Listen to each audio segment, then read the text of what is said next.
अब आपके इंतजार की घड़ी समाप्त हुआ।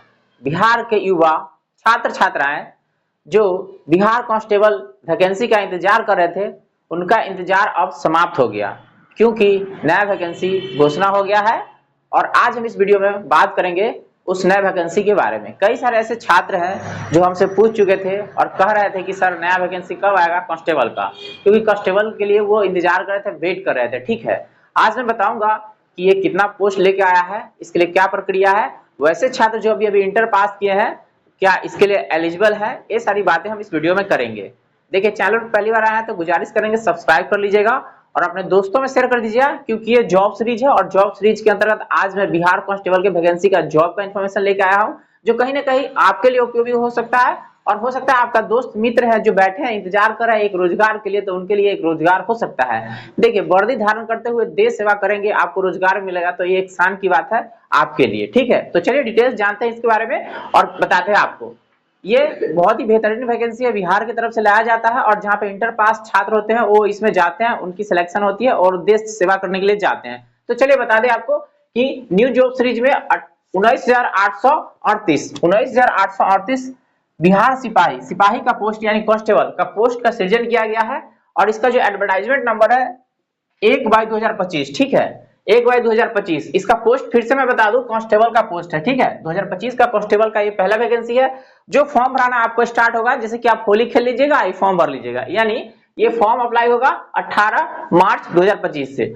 और भूलिएगा नहीं, आखिरी डेट है 18 अप्रैल। ठीक है, 18 अप्रैल से पहले ही फॉर्म को भर लीजिएगा। ठीक है, आखिरी में फॉर्म भरते हैं तो कभी पेमेंट नहीं होता है, तो कभी फोटो अपडेट नहीं होता है, और कभी कभी आपके फोटो के जगह पर किसी और का फोटो अपलोड हो जाता है, क्योंकि सर्वर में प्रॉब्लम चलता है। इसलिए आखिरी डेट का इंतजार नहीं करिएगा, होली खेल लीजिए, मना लीजिए, लेकिन ये फॉर्म भरना ना भूलिए। लेकिन इसका क्या क्या डॉक्यूमेंट लगता है इसके बारे में जान लीजिए। जो छात्र इंटर पास है वो योग्य है, लेकिन उनका उम्र होना चाहिए कम से कम 18 साल। ठीक है, और मैक्सिमम है 25 साल।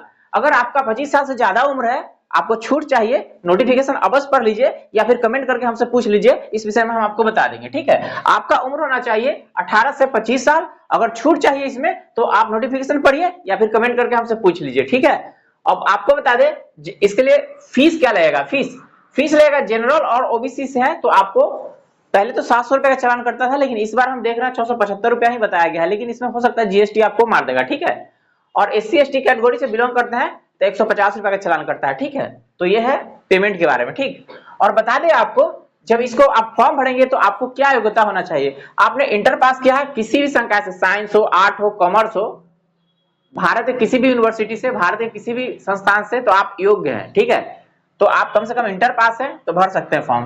भरने के लिए आपकी ना बॉडी की कुछ मेजरमेंट है। ठीक है, जैसे कोई जनरल और बीसी कैटेगरी से कैंडिडेट फीमेल के लिए अलग है, मेल के लिए अलग है। तो अगर जनरल और बीसी यानी ओबीसी से कोई मेल यानी पुरुष यानी छात्र बिलोंग करता है तो उसका बॉडी की ऊंचाई होना चाहिए 165 सेंटीमीटर होना चाहिए। ठीक है, और उसका चेस्ट का जो मेजरमेंट होना चाहिए, सांस लेगा वो तो 5 का डिफरेंस यानी 81 से लेकर के 86 सेंटीमीटर होना चाहिए। अगर कोई ईबीसी कैटेगरी का कैंडिडेट है तो उसका जो बॉडी का ऊंचाई है, हाइट 160 सेंटीमीटर होना चाहिए। अगर वो सांस लेकर के फुलाता है अपने बॉडी चेस्ट को तो उसका चेस्ट का मेजरमेंट 5 का डिफरेंस यानी 81 से 86 होना चाहिए। ठीक है, अब बात करते हैं एससी एसटी के बारे में। अगर कोई कैंडिडेट एससी एसटी से बिलोंग करता है और मेल है यानी पुरुष है तो उसका बॉडी का ऊंचाई होना चाहिए 160 सेंटीमीटर। ठीक है, और चेस्ट का मेजरमेंट उसका होना चाहिए 79 से 84 यानी 79 से 84 उसका चेस्ट का मेजरमेंट, यानी सांस लेने के बाद 5 सेंटीमीटर का डिफरेंस उसमें आना चाहिए। और किसी भी कैटेगरी से बिलोंग करते हैं, आप फीमेल है यानी छात्राएं हैं यानी कन्या है, लड़की है,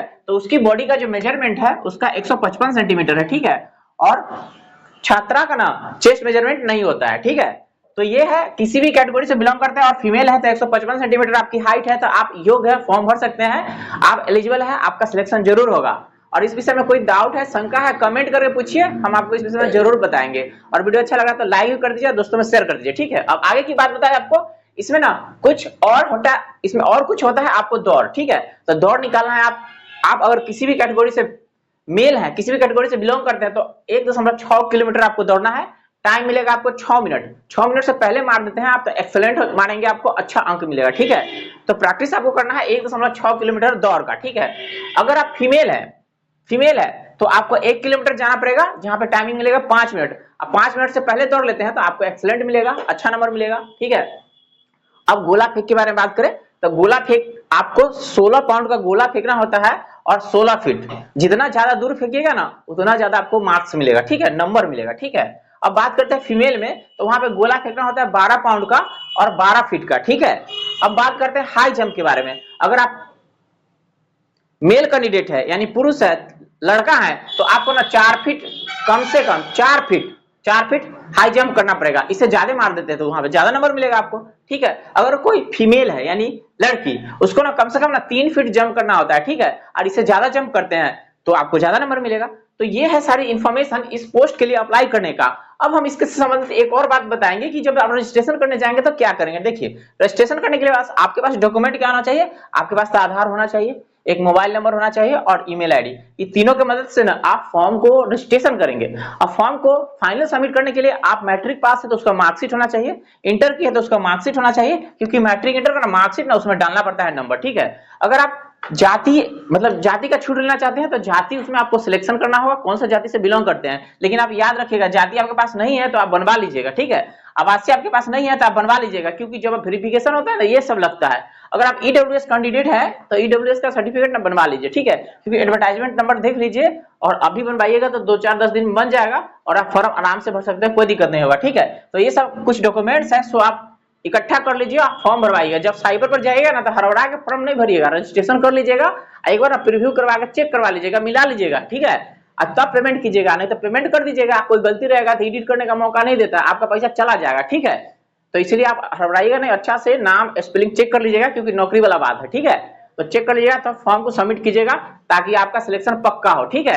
तो अगर आप हमारे चैनल पर पहली बार आए हैं तो एक बार गुजारिश करेंगे सब्सक्राइब कर लीजिए और अपने दोस्तों में जरूर शेयर कर दीजिए। अच्छा लगा तो जरूर लाइक कीजिए, ठीक है। मिलते हैं अगले वीडियो में, तब तक के लिए जय हिंद।